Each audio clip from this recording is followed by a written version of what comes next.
Nice to see you back. How are you, sir? I'm good, man. I'm good. Awesome. Got my water. I'm good. There you go. With this new album called Recovery. I want to get just a few words about the making of this record. About how long it took, and how was it an enjoyable experience for you? Would you rate the enjoyment of it compared to your previous records? It was damn. How do I rate that? It was definitely a fun album to make. It was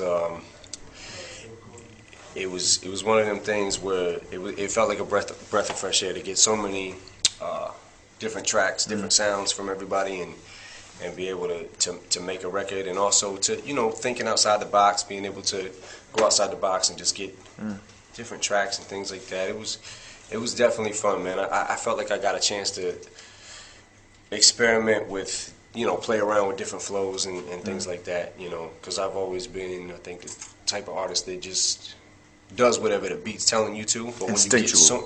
But when you do when you get so many different tempos and so many different sounds inside the beat and feels and everything, you're allowed to experiment even more. So this was definitely one of the funnest ones that I did. Was there one song in particular that you really remember having a good time with, or a rhyme that you wrote on that record that you just thought, man, this is a real new level for me, as an artist and what I've achieved here? I don't know about that. I feel like every record was fun for me to make. If it wasn't, I guess I wouldn't have did it. Yeah, that's true. I mean? Yeah. The records that weren't fun for me to make probably came out that way. It probably sounded like it, so they probably didn't make the album. I heard you say that before, actually, that you sort of felt like you were at a point in your life where you could look back on your back catalogue and what you've achieved and feel like that maybe you undersold yourself as an artist or your talent with a few records. At what point did you come to that realization? That I undersold? Well, yeah, that you made records that you felt weren't necessarily like up to your own standards. Oh, definitely.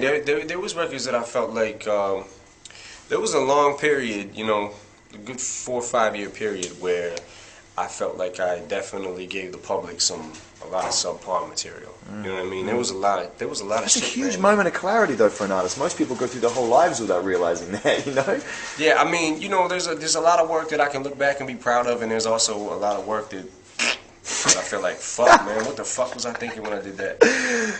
What's coming up next for you, real quick, before I let you get out of here and get on your plane, man? What's happening? Going home. Good. That's always good Going news. home, man. I'm tired. Yeah, I bet. And Slaughterhouse, a few words about that. Hopefully you might get that away. Slaughterhouse, we're just waiting to get the deal finished. But it's going to be crazy. I think that record is going to be crazy, and that's going to be fun to make. And that's where I might step back in and try to produce a little bit, too. So Shady Records is still a priority for you? It's something you still really believe in? Yeah, definitely. Shady Records, which we're definitely trying to get it back up and running. Great. You know what I mean? I think we're in a rebuilding process right now. So I can't wait to see what you build, man. Thank you for your time. Man. Always good to see you. No doubt. Thank you.